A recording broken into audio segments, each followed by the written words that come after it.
The picture that science presents to us is in some sense uncomfortable.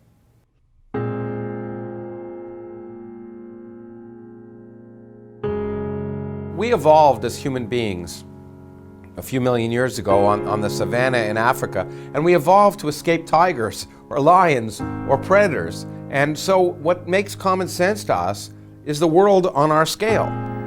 You know, how to throw a rock or a spear, or how to find a cave. And we didn't evolve to understand quantum mechanics. And therefore, it's not too surprising that on scales vastly different than the kind of experience we had as we were evolving as a species, that nature seems strange and sometimes almost unfathomable, certainly violates our common sense, our sense of what is common sense and what's intuition. But as I like to say, the universe doesn't care about our common sense. We have to force our ideas to conform to the evidence of reality rather than the other way around. And if reality seems strange, that's okay. In fact, that's what makes science so wonderful. It expands our minds because it forces us to accept possibilities which in advance we may never have thought was possible.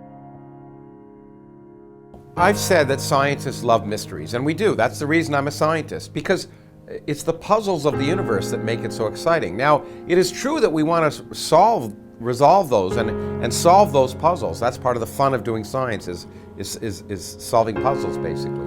But each time we do, new questions arise.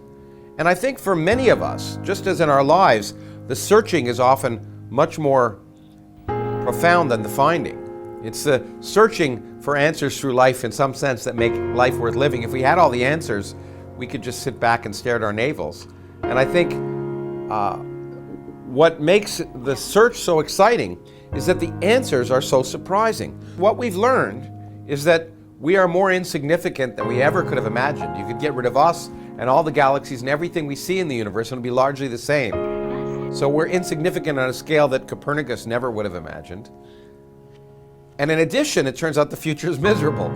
So the two lessons that I like to give is, first, we're insignificant, and second, the future is miserable. Now you might think that should depress you, but I would argue that in fact it should embolden you and provide you a different kind of consolation. Because if the universe doesn't care about us, and if we're an accident in a remote corner of the universe, in some sense it makes us more precious.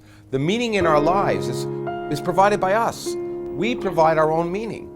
And we are here by accidents, and we should enjoy our brief moment in the sun. We should make the most of our brief moment in the sun, because this is all we have.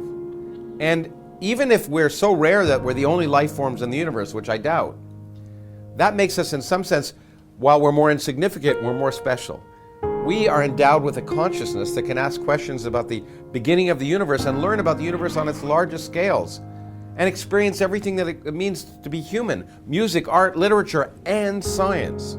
So for me, it should be spiritually uplifting that we're not created with a purpose by someone who takes care of us like a mannequin or with strings determining everything. We determine our future, and that makes our future more precious.